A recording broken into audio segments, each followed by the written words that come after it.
Hello friends. అచేతనంగా పడి ఉన్న మొయినుల్ హక్ దేహంపై తాండవమాడి కసి తీర్చుకున్న ఫోటోగ్రాఫర్ దృశ్యం మనల్ని ఇంకా కలవరపెడుతూనే ఉంది. విజయ్ శంకర్ బనియా అనేది ఒక వ్యక్తి పేరు కాదు. గత కొన్నేళ్లుగా మన సమాజంలో సర్వసాధారణమైపోతున్న ఒక రోగం పేరు. మైనారిటీలపై మెజారిటీ విద్వేషం రాజ్య ఆమోదంతో పెరుగుతూ పోతే ముదిరే రోగం పేరది.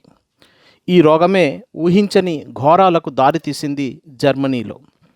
60 లక్షల యూదుల ఊచకోత తరువాత హిట్లర్ ఆత్మహత్యతో రెండో ప్రపంచ యుద్ధం ముగిసింది. అయితే యుద్ధ నేరాలకు హిట్లర్, గోబెల్స్లు మాత్రమే కారణమా? వారి జాతి విద్వేష పాలసీలను అమలుపరిచిన ప్రభుత్వాధికారులు, డాక్టర్ల ప్రమేయం లేదా? ఆ చట్టాలను రచించి ఆ మేరకు తీర్పులిచ్చిన న్యాయమూర్తుల చొరవ లేదా? వారిపై న్యాయ విచారణ అవసరం లేదా? వారు శిక్షార్హులు కారా అన్న ప్రశ్నలు గెలుపొందిన మిత్రరాజ్యాల ముందు ఉన్నాయి. ఈ విషయంపై చర్చలు జరిగాయి. చివరికి లండన్ సమావేశంలో ఒక తీర్మానం జరిగింది. ఒక అంతర్జాతీయ ట్రిబ్యునల్ లేదా ప్రత్యేక న్యాయస్థానాన్ని ఏర్పాటు చేసి న్యూరెంబర్గ్లో నేర విచారణ జరిపి శిక్షలు అమలుపరచాలని నిర్ణయం జరిగింది. అయితే ఈ విచారణల కోసం న్యూరెంబర్గ్నే ఎందుకు ఎంచుకున్నారంటే, 1, యుద్ధంలో ఎక్కువగా నష్టానికి గురికాని నగరం న్యూరెంబర్గ్. 2, ఈ నగరంలోనే హిట్లర్, గోబెల్స్ తదితరులు పెద్ద పెద్ద ర్యాలీలు నిర్వహించేవారు. ఈ ర్యాలీల్లో లక్షల సంఖ్యలో ప్రజలు, సమర్థకులు పాల్గొనేవారు. 3, అటువంటి ఒక వార్షిక ర్యాలీలోనే 1935లో హిట్లర్ న్యూరెంబర్గ్ చట్టాలను ప్రకటించాడు. జర్మనీ రక్తపు స్వచ్ఛతను కాపాడాలి, యూదులకు జర్మనీలకు మధ్య వైవాహిక సంబంధాలను ఆపాలి, పౌరసత్వ సవరణతో యూదులకు పౌరసత్వాన్ని నిరాకరించాలి అనే ఈ చట్టాలు ప్రపంచం చూసిన ఘోర నేరాలకు కారణమయ్యాయి. అందుకే హిట్లర్ థర్డ్ రైక్ లేక మూడవ సామ్రాజ్యానికి ప్రధాన కేంద్రమైన న్యూరెంబర్గ్లోనే నేరస్తులకు శిక్షలు వేయడంతో ఆ దుష్ట పాలనకు సరైన ముగింపు పలకొచ్చన్నది మిత్రరాజ్యాల ఆలోచన.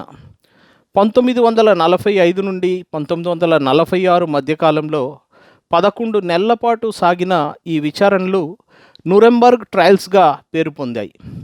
మిలిటరీ ట్రిబ్యునల్స్తో పాటు డాక్టర్లపై డాక్టర్స్ ట్రయల్స్, న్యాయమూర్తులపై జడ్జెస్ ట్రయల్స్ జరిగాయి. అటువంటి ఒక జడ్జెస్ ట్రయల్కు కాల్పనిక రూపమే జడ్జ్మెంట్ అట్ న్యూరెంబర్గ్ అనే హాలీవుడ్ సినిమా. అభిమాన్ రచనకు స్టాన్లీ క్రామర్ దర్శకత్వం వహించాడు. 1961లో రిలీజ్ అయిన ఈ courtroom drama Oscar, BAFTA అవార్డులతో పాటు చాలా ప్రతిష్టాత్మక అవార్డులు గెలుచుకుంది. ఈ సినిమాకు చాలా నాటక రూపాలు కూడా తర్వాత కాలంలో వచ్చాయి. సినిమా కథ విషయానికి వస్తే, అమెరికన్ జడ్జి డాన్ హేవుడ్ న్యూరెంబర్గ్ సైనిక ట్రిబ్యునల్కు ప్రధాన న్యాయమూర్తిగా వస్తాడు. నాజీల దురాగతాలకు సహకరించిన 4 జర్మన్ న్యాయమూర్తులపై విచారణ జరిపి శిక్షలు విధించడం అతనికి అప్పజెప్పిన పని.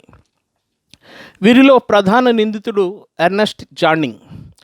ఇతడు హిట్లర్ కాలానికి ముందు నుండే అంతర్జాతీయంగా గౌరవించబడే ప్రముఖ న్యాయమూర్తి, న్యాయ పండితుడు. ఎన్నో న్యాయశాస్త్ర గ్రంథాల రచయిత కూడా.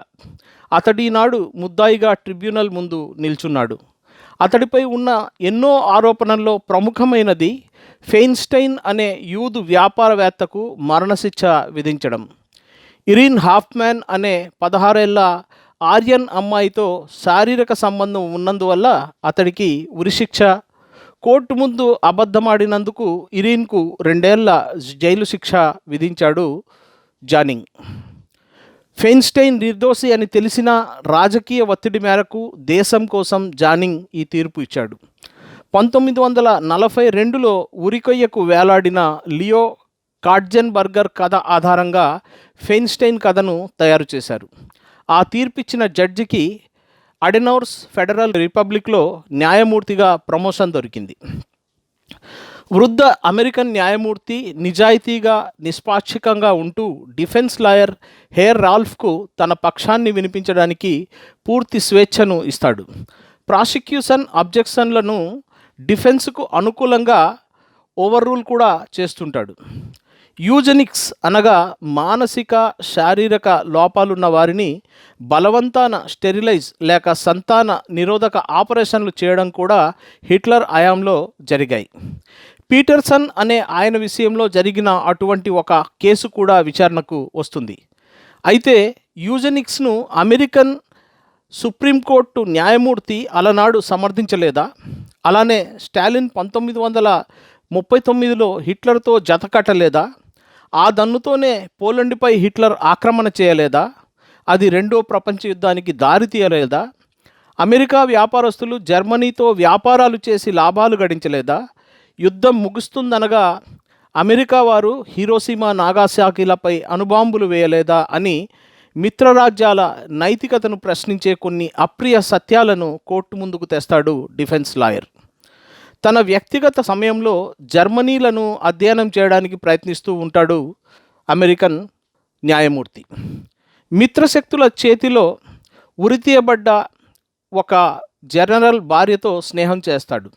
ఆమెతో సంభాషిస్తూ ఎన్నో సంగతులు తెలుసుకుంటాడు. ఆమె చాలా సంగతులు చెబుతుంది. ఆమె ఆహ్వానించే సాంస్కృతిక కార్యక్రమాలకు హాజరవుతాడు అమెరికన్ న్యాయమూర్తి. అందరూ కలిసి కోరస్గా పాటలు పాడుకునే ఉల్లాసవంతుల గడ్డపై ఇన్ని ఘోరాలు ఎలా జరిగాయి? జర్మన్ సాధారణ పౌరులకు కాన్సంట్రేషన్ క్యాంపుల వివరాలు తెలియవు. నేను మా ఆయన హిట్లర్ను అసహ్యించుకునే వాళ్ళం, అయినా సరే మేము నేరస్తులుగా మిగిలాము అని తన గోడు వినిపిస్తుంది ఆ వితంతువు జడ్జి గారికి. జాతి విద్వేషాన్ని, దాన్ని నరాల్లోకి ఎక్కించిన నియంతను నెత్తికెత్తుకున్న నేరానికి ఒక జాతి మొత్తం సెల్ఫ్ డినయల్ మోడ్లోనికి వెళ్ళిందేమోనని అనిపిస్తుంది. హిట్లర్స్ విల్లింగ్ ఎగ్జిక్యూషనర్స్ పుస్తకంలో Daniel Zona gold Hagen Holocaust లేదా నాజీల మారణ హోమంలో సామాన్య జర్మన్ల భాగస్వామ్యాన్ని అంచనా కడతాడు. హిట్లర్ అనంతరం అతడి పేరే దుష్టత్వానికి ప్రతీకగా మారిపోయిన తరువాత జర్మన్ పౌరులు ఇచ్చే స్టేట్మెంట్లు పరస్పర విరుద్ధంగాను గందరగోళ పరిచేవిగాను ఉంటాయి. ఇవే విషయాలను ఆర్డినరీ ఫ్యాసిజం అనే రష్యన్ డాక్యుమెంటరీ కూడా చాలా చక్కగా విశ్లేషిస్తుంది. యుద్ధంలో జర్మనీ ఓడిపోతున్న తరుణంలోనే జర్మన్ల ఆలోచనల్లో గణనీయమైన మార్పు రావడం మనం గమనించవచ్చు. ప్రాసిక్యూషన్ లాయర్ టాడ్ లాసన్ కోర్ట్ రూమ్లో నాజీ కాన్సంట్రేషన్ క్యాంపుల్లో అమెరికన్ బ్రిటిష్ దళాలు తీసిన వీడియో ఫుటేజీని చూపిస్తాడు. ఈ దృశ్యాలు చాలా హృదయ విదారకంగా ఉంటాయి. ఒక రకంగా ఈ దృశ్యాలు జానింగ్లో కొంత హృదయ పరివర్తన కూడా కలిగిస్తాయి. నిందితుడైన ఒక న్యాయవాది ఇంకా స్వీయ నిరాకరణ దశలోనే ఉంటాడు. పోల్, నువ్వు కాన్సంట్రేషన్ క్యాంప్లో నిర్వాహకుడిగా ఉండేవాడివిగా, నువ్వు చెప్పు, మనం మిలియన్ల మంది యూదులను చంపామట, ఇది సాధ్యమా అని మరో ఖైదీని అడుగుతాడు జైలు భోజనశాలలో. టెక్నికలీ అది సాధ్యమే, మన దగ్గర ఎలాంటి సదుపాయాలు ఉన్నాయన్న దాన్ని బట్టి ఆధారపడి ఉంటుంది. ఉదాహరణకు మన దగ్గర 2000 మందిని అకామిడేట్ చేసే 2 ఛాంబర్లు ఉన్నాయనుకుందాం. అరగంటలో 10,000 మందిని వదిలించుకోవచ్చు. చంపడం పెద్ద విశేషం కాదు, శవాల్ని డిస్పోజ్ చేయడమే పెద్ద సమస్య అని అవతలివాడు చాలా తాపీగా తన భోజనం లాగిస్తూనే చెబుతాడు. అంతిమ తీర్పుకు ముందే ప్రధాన నిందితుడు జానింగ్ అపరాధ భావనతో బాధపడుతున్నాడని అతని శూన్యపు చూపులు మనకు సాక్ష్యం చెబుతాయి. ఫెయిన్స్టైన్ నాకు తండ్రి లాంటివాడు అని ప్రధాన సాక్షి ఇరీన్ మొరపెట్టుకుంటూ ఉంటే ఆమెను ప్రశ్నలతో ఇమోషనల్గా టార్చర్ చేస్తున్న తన డిఫెన్స్ న్యాయవాదిని అడ్డుకుంటాడు జానింగ్. తన తప్పును తనే కోర్టు ముందు అంగీకరిస్తాడు. ఇక సమస్య లేదనుకుంటుండగా న్యాయమూర్తుల మీద, న్యాయం మీద ఏ కాలంలోనైనా రకరకాల ఒత్తిడులు ఉంటాయని చెప్పే మరో సంఘటన ముందుకొస్తుంది. కేసు అంతిమ దశలో ఉండగా 1948 పశ్చిమ బర్లిన్లో సోవియట్ దిగ్బంధనం ప్రారంభమవుతుంది. ప్రచ్ఛన్న యుద్ధం తొలి దశలో బర్లిన్ బ్లాకేడ్గా ఈ సంఘటన ప్రసిద్ధమైంది. ఈ పరిస్థితి ఎదురవడంతో అమెరికా జర్మన్ విధానంలో మార్పు వస్తుంది. జర్మనీ సోవియట్ వైపు మొగ్గు చూపకుండా ఆపాలంటే నురంబర్గ్ నిందితులకు తక్కువ శిక్ష విధించాలి లేదా నిరపరాధులుగా వదిలేయాలి అన్న ఒత్తిడి అమెరికన్ న్యాయమూర్తి మీదకి వస్తుంది. నియంతృత్వాల్లోనే కాదు, బూర్జువా డెమోక్రసీల్లో కూడా న్యాయంపై ఒత్తిళ్లు ఉంటాయని చెబుతుంది ఈ దృశ్యం. కానీ హిట్లర్ ఒత్తిడికి లోనైన జానింగ్లా తను ప్రవర్తించకూడదు కదా. అందుకే దృఢచిత్తంతో వ్యవహరిస్తాడు అమెరికన్ న్యాయమూర్తి. సుదీర్ఘమైన తన తీర్పు వినిపిస్తూ చివరికి 4 న్యాయమూర్తులకు యావజ్జీవ కారాగారవాసం విధిస్తాడు జడ్జ్ హేవుడ్. మీ తీర్పు వీగిపోవడానికి ఎంతో కాలం పట్టదు. 5 ఏళ్ల లోపు ఈ నిందితులందరూ బయటకు వచ్చేస్తారు, చూస్తూ ఉండండి అని చిరుమందహాసంతో చెబుతాడు డిఫెన్స్ లాయర్ అమెరికా న్యాయమూర్తితో వ్యక్తిగతంగా కలిసినప్పుడు. నువ్వు చాలా తార్కికంగా మాట్లాడతావని ఈ కేసు సందర్భంగా నాకు తెలుసు. మనం జీవిస్తున్న కాలపు తర్కంతో చూస్తే నువ్వన్నట్టు జరిగినా జరగవచ్చు, కానీ జరిగినదంతా సరైంది మాత్రం కాదు, అవబోదు అని బదులిస్తాడు హేవుడ్. జానింగ్ కోరిక మేరకు అతడి జైలు గదిలో కలుస్తాడు హేవుడ్. ఈ ప్రపంచంలో వెలువడిన అత్యంత న్యాయమైన తీర్పుల్లో మీ తీర్పు కూడా ఒకటిగా నేను భావిస్తున్నాను. కానీ మా దేశంలో లక్షలాది మంది నిరపరాధుల ఊచకోతకు పరిస్థితులు దారితీస్తాయని మాత్రం నేనన్నడూ అనుకోలేదు. ఈ సంగతి మీరు నమ్మి తీరాలి అని అంటాడు జానింగ్ హేవుడ్తో. హేర్ జానింగ్, ఒక వ్యక్తి నిరపరాధి అని తెలిసినప్పటికీ మీరు మరణశిక్ష విధించారు చూడండి, అప్పుడే ఆ పరిస్థితులకు శ్రీకారం జరిగిపోయింది. ఇది మీరు నమ్మి తీరాలి అని జవాబిస్తాడు అమెరికన్ న్యాయమూర్తి డాన్ హేవుడ్. జానింగ్ అవాక్కై చూస్తూ ఉండిపోతాడు.